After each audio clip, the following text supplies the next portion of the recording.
Welcome to a different Tech Wednesday video.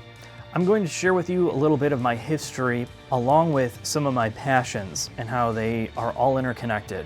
Now clearly, everyone that is into cars or technology or whatever your hobbies are, there's going to be some interplay between all of those. And I found some commonality since I started in the car space that people tend, that are in certain careers, music, engineering, or the tech fields, really like the nitty-gritty of cars. Now, a few years ago, one of my family members had passed away, and like most people, there's some things left behind. My dad had discovered that he was in possession of some film reel canisters, and he quickly had these transferred over to digital. And what we learned is my grandfather, who I'd never met, he died long time ago, well before I was born.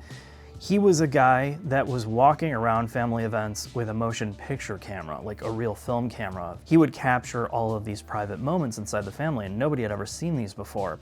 It's like just a living history of people I've never met. His passion for video, or capturing video in a time where it wasn't really that common, was somehow passed down to me through genetics. And I'm not saying that that means that I'm some like master filmmaker or I'm good at what I do, but my passion for it, or my interest in it, probably was passed down just through biology, which is strange to think. Now, granted, my dad and a lot of my family members were big into movies and film, but here I am all these years later and somehow carrying the torch of turning kind of the home movie experience into talking about technology and talking about cars and how they work and then capturing it on video. Now, things have changed a lot since that era. And, you know, I feel like this connection to him, even though I don't even know who he is. One of the things that's also been passed down, the love for like audio, the nuance of sound and how things are connected that way. It's about those senses that we experience. And cars are a big one, right? Like, cars are a visceral feeling where you feel it through your body. Internal combustion, you hear it, you feel that sense of vibration and that sonic experience along with all the G-forces.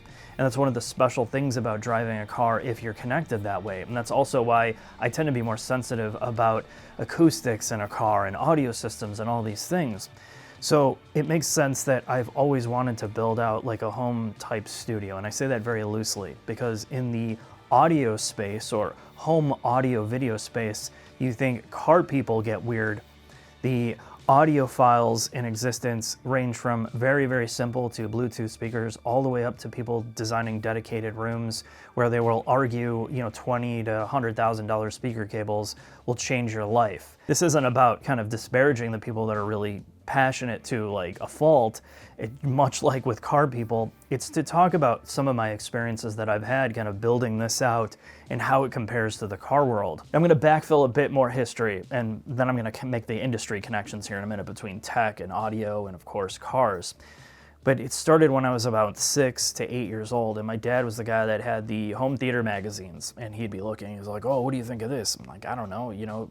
But he loved movies and music. He loved it. He was the guy with a hi-fi VCR. You know, we were watching movies in stereo, and then later on Laserdisc, where there was Dolby Surround, which was like groundbreaking at the time. And I remember him bringing home his first Dolby Surround sound receiver, and he had no idea what to do with it. Like, no idea, you know. And it's not like the internet days where you just look it up and figure it out, or there's some software calibration tools. Like, literally, you're on your own. And as a kid, I was the one that was crimping and cutting speaker wire and running coax and you know, RCA cables to all this stuff, and then later, you know, trying to figure out how to turn the subwoofer amp into like you're running surround sound speakers off the subwoofer and doing bass management without bass management. And I learned so much doing that. But one of the things that I did, which was very, very nerdy, but I loved it, is because we only had like a 21-inch TV. You know, you're talking about this tiny TV to watch these big movies on. I would just close my eyes and listen to the movie soundtrack. I would literally just watch the movie without watching it and listen to it. And I would think about how they mixed the sound and how the sound was. And I would listen to music constantly. And I would listen to the music with just the subwoofer on or just the surround sound to hear the nuance of the audio and video experience. And this kind of just perpetuated. Now, granted, the problem with these home theater and like every hobby is it was super expensive. It was prohibitive. And like most people, you don't have a space to set up speakers, or, you know, you see these people with like Atmos in their house where they have like 15 speakers and 4 subwoofers. I mean, like, as much as I would love to do that, I can't, and that's the reality of. So I always thought about what is it that I can do with the money I have and in the room that I have. And most houses are not designed around, this type of thing. You have massive ceilings, just echoey spaces, and your family rooms are communal. If you have a lot of kids or a lot of traffic, standing up these upright speakers where somebody's going to knock them down or move them out of place becomes a liability. So I spent years doing very modest setups. I used Yamaha receivers, which still work to this day. 25 years later, I think I have 3 of them in my house with like bookshelf speakers connected. I mean, I got my $900 worth, of that 25 years of usage. But when I built this room, and I say built very, very carefully because it's just a bedroom converted into a like kind of a home theater. It started really with obviously a TV, but it started with the front speakers, and I always wanted these speakers called Salk Sound, and it was a guy that started a speaker company named Jim Salk, and he made these like made-to-order speakers where he opened up his own woodworking shop. He wanted to learn how to make them. He worked with a lot of audiophiles, and he learned how to master making speaker cabinets essentially by hand in his machine shop and bringing people in. And I could never afford them. It was like, $3,000 to $7,000, which was still on the affordable end, but it was still a lot of money for speakers. And then the day I decided I was going to contact them to order something, he went out of business. He literally retired, and I looked on the website and their forums, and yeah, they were done. I missed my window, but he did have one set of speakers left, these guys. And this is something that sat in his warehouse for a long time. That was somebody returned them, and he decided to refurbish them, like redo the cabinets and bring them up to date. And they just sat. And this is all he had left in his garage after he closed up his shop. And I was emailing him like, I really want these. Obviously they were used, and he just was trying to flip them. I drove out to Michigan to get him, and I got to talk to him about his business and his life and how, trying to do something that was dominated by a low-cost industry. The Chinese speakers have like really, really come into play, and people want everything for nothing. And now, a lot of these brands are just like the mono price speakers. They do a great job in terms of performance, and they're next to nothing to buy. And he's like, it was really, really hard to compete with the high end. It's really hard to compete, or almost impossible to compete with the low end for the performance. And he's like, just dealing with the people part at his age, he couldn't handle it. So here's a guy that made all this stuff in the United States as much as he could. And, it just didn't work out. But he had so many lessons that I learned from him, and now I have his last set of speakers here. So a lot of it is the story, right?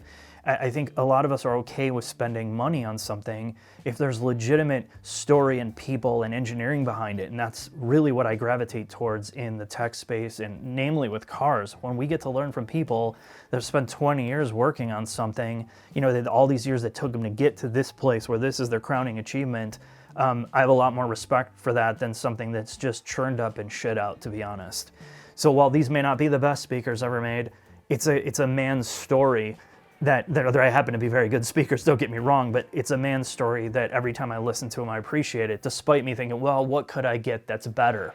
And it's really held me back from kind of going down that rabbit hole. And when it comes to brands, like I have a Class A, Delta amp for 2 channels.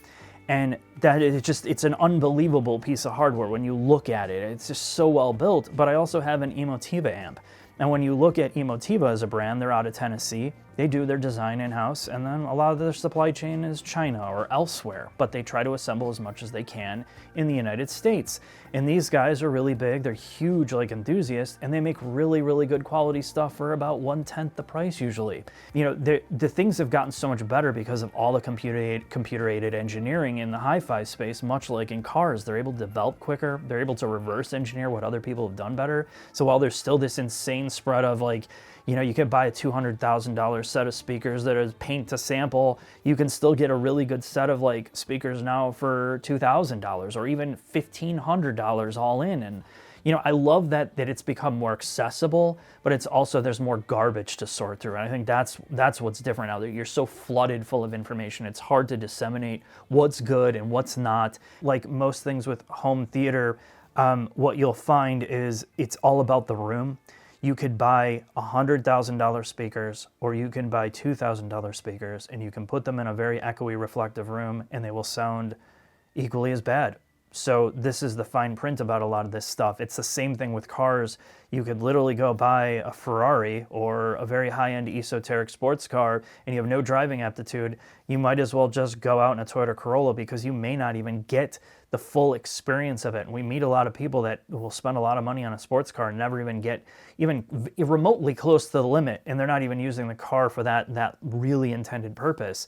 So a lot of this stuff with home theater is very much the same way. And you have to understand what your confines are of your room and how you want to do it and what you really want to do before you start dumping money. And I went into this very smart this time.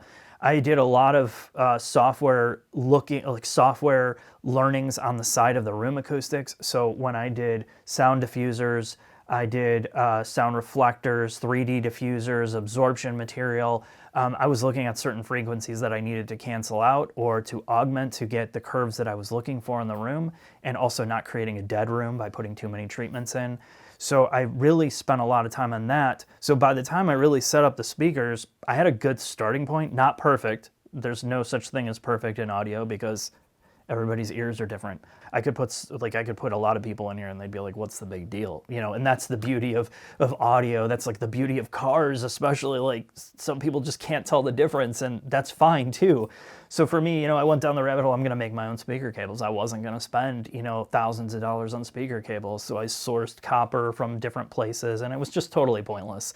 I couldn't tell the difference between very expensive copper that I built and doing the looms and doing spades and then, banana plugs, all this. It literally sounds no different. But I wanted to go through that experience of doing it.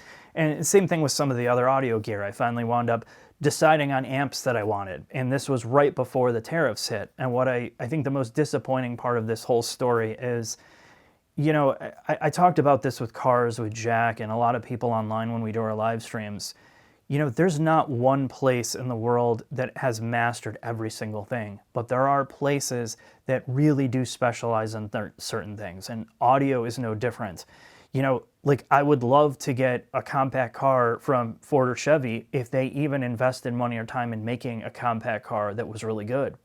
The fact is, they don't make a car anymore. They don't make a compact car. You have to buy some SUV or something that they have made in Korea. So I go to Honda for their Civics because the Civics are amazing, and they are made in the United States, but it is a Japanese brand. If you want Jack's favorite B58, you have to go to Germany for a BMW. So it's okay, the fact that we have this global supply chain that allows us to experience some of these better products that maybe we don't do okay here. And I think that's completely lost. And nothing's been hit harder than the audio home theater setup, because almost the entire supply chain is not in the United States. Everybody has their specialty. A lot of the speakers, woofers, tweeters, etc., are made in Asia. So despite things maybe being made here or globally, they get hit massively. So before I was buying this, I knew that I wanted to get stuff before it was even jacked up even more in terms of price.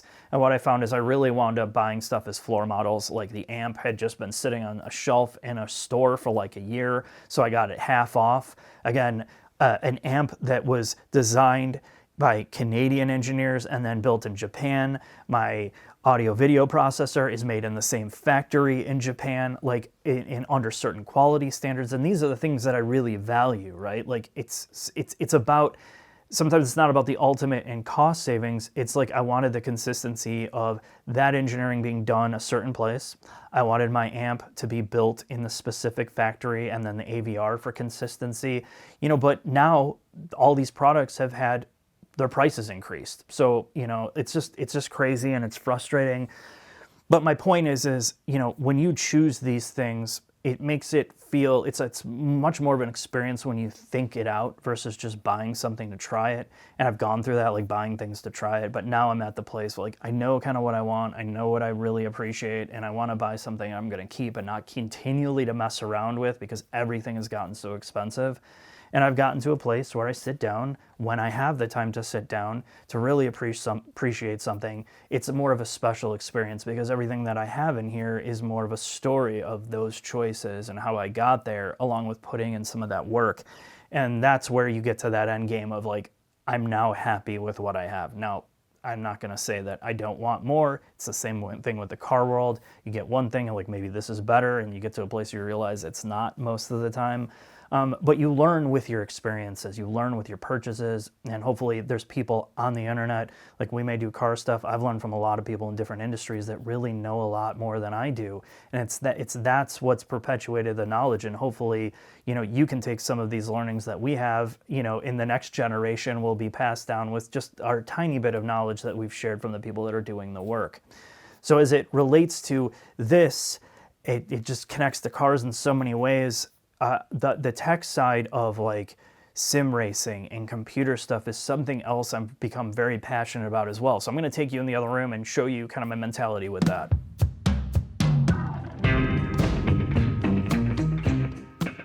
Well, if you made it this far, this is the second half of the video. I'm going to talk about sim racing technology, some computing stuff, and a little bit more. And some future videos talking about some of the higher end versions of this and how it's crossing over with the automotive world and automotive engineering. I'm going to be interviewing some automotive engineers about brake and throttle calibration and steering calibration, along with some of the sim racing companies that are doing very similar things that I think we're going to see some of the sim racing technology in cars sooner than later. But more on that in a minute. I wanted to talk about my philosophy and what I did building kind of a sim rig. And this started for me back in 2010, kind of the stone ages of this. I built my first rig out. iRacing, which is the software platform to do racing online, had gotten much, much better. And you got away from like the plasticky, chintzy wheels that we were used to in the Gran Turismo days, where you like turn and everything would creak and the pedals were all plastic. And you started to get into, removable wheels, wheel bases here that would control the wheel and all the hardware part of it. And then different types of pedals where you can configure them the way you wanted, different mounting solutions. But that was still, again, we weren't in the direct drive wheelbases. You still had belts in the wheels, and it wasn't perfected. And now 15 years later, this really kicked off for me because I went to a sim expo in Illinois. Deb from Andy the Lab was there, who helped us film some of our comparison tests. And she was there shooting the computers and some of the hardware.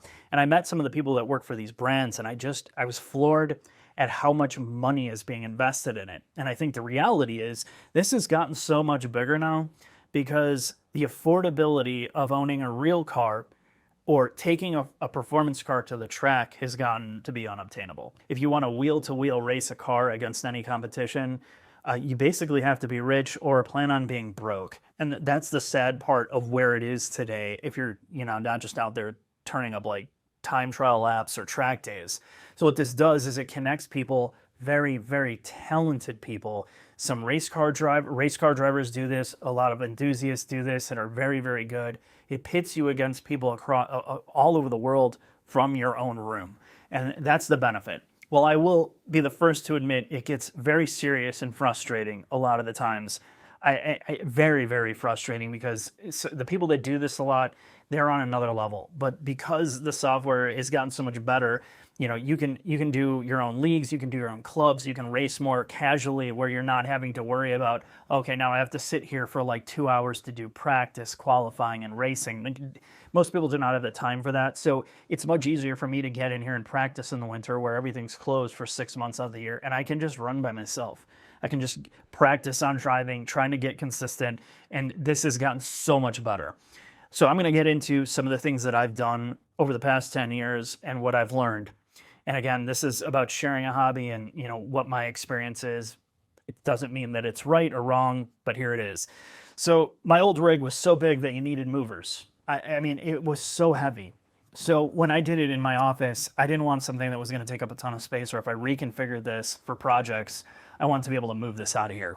So I got this Next Level Racing karting cockpit, which is actually good for about a 6-year-old kid all the way up to adults. Because the way the pedals move, the way the seat moves, I can reconfigure this forward or back. And it's very good other than the fact that it is a karting seat. So the steering column's between your legs, which means you really have to have a left and right pedal setup, which I was okay with because I'm, usually doing this type of stuff with left foot brake, right foot gas. You don't have to do this, but the reason I did it is because I got it on Amazon for $300. And a lot of the stuff that I've chosen this time around to build things out is I want to be able to replace it easy if I need to as I'm testing other things. The other thing is a lot of the equipment, if you're ever going to buy this, buy it on the secondhand market. Trust me, you're going to save a lot of money. either on Facebook Marketplace or eBay. Get some secondhand stuff until you're really confident that you want to build out or spend the money on it. So for me, I've reutilized a lot of my old equipment. My old Yamaha receiver, I've had this thing for 10 plus years, and it is a workhorse. So it's powering my old Emotiva center, which is one of my favorite center speakers ever. It's just massive. It's really warm. It's not super accurate, but it has so much punch. So now I'm using it to simulate the sound of a car. I have two old powered desktop speakers that are also outputting to my old butt kickers, which they make new versions of these. I have one on the right and the left. These transducers create low frequency vibration and effects through the seat without anybody in the room or anybody in the next room feeling it. And then I have a subwoofer in the corner of my room to create like low frequency bass. So between this, the transducers or the butt kickers, the subwoofer, the center speaker, and the two side speakers, along with having active fans, and these fans are here to spin up as you're going faster. The fan speed gets kicked up from center, left, and right, and can vary based on your left and the right corners. I wanted to create a immersive experience audibly and physically, right? But a lot of this is my old equipment. If I was going to buy this new, it probably wouldn't be the best bet. If you're trying to recreate the same thing, you get a really good set of closed back headphones so you don't hear other things outside for $200-300, and invest in some either used butt kickers or find some new, and you're not going to bother anybody. You can be in your own space, you can be not interrupting anybody, and pick out whatever wheel and pedal set that you need, or you can even do it from an office chair if you're just getting started. What you need is to be comfortable and not spending a ton of money and having fun, because that's the next part of this. Is the software and the hardware experience is where things have advanced so much. iRacing used to be laser scan tracks, and they'd have feedback and tire models, but it's really now what they've tried to do is create digital clones of tracks in cars.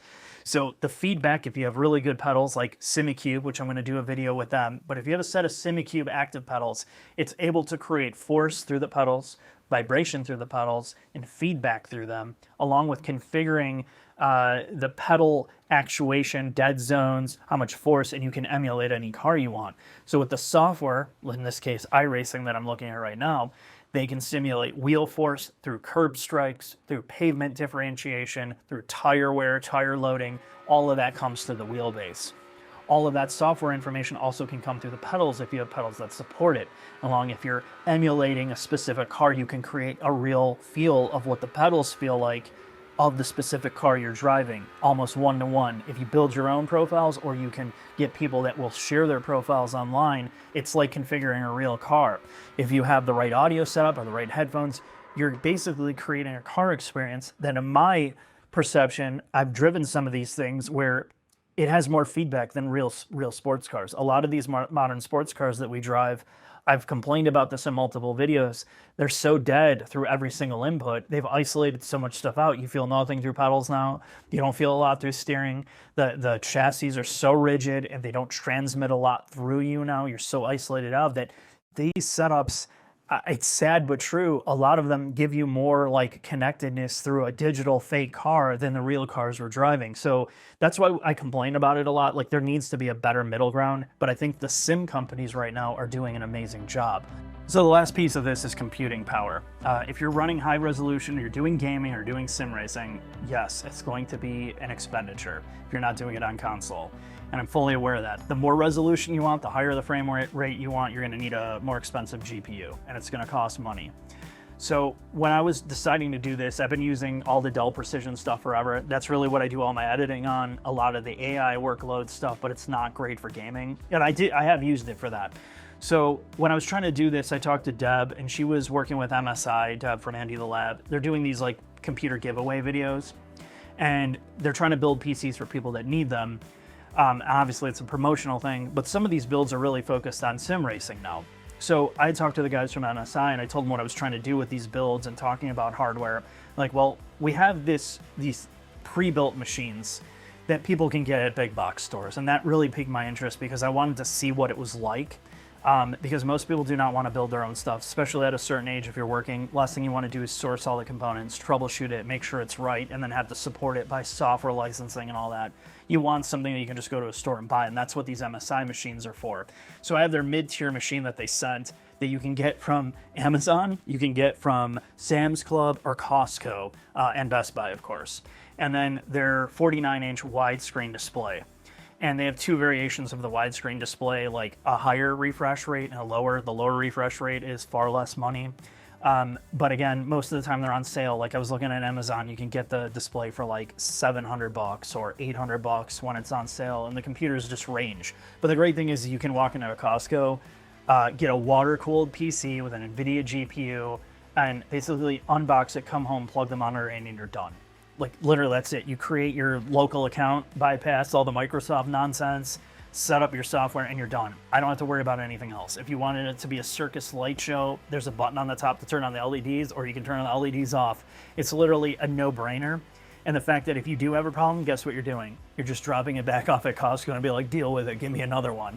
And that's what the beauty of this is, and it's not insanely expensive. And I think they're trying to bridge that gap where they're trying to make gaming computers more accessible to people that don't have the time to do this. And of course, for me, I would go far more extreme than this. I want something far more boutique, but I think as it serves the purpose for a normal person who's getting into this, not going down the rabbit hole of dumping $20,000+ on a sim rig that, you know, if you're not competitive, it's just pointless. But I'm trying to give you a taste of all this stuff, and in the future, I'm going to talk again with some of the engineers about how all this technology works and how it bridges the gap, and how you can take your interest in cars and driving and a love for cars and translate it here and learn a lot from it as well. There's a lot to learn. There's a lot of good drivers out there. There's a lot of people in this segment that can really help you outside the hardware and the software and like all the things part of it, really get you reconnected to driving without going broke on the road. At least I don't have to replace $3,000 worth of tires on here every 2 months when I'm crash into a wall in my sim rig. But I hope that some of this was interesting to you, and I'd be curious to see what your hobbies are or other topics you'd like to talk about or us to talk about on our Tech Wednesday videos. Thanks for hanging in there, and talk to you soon.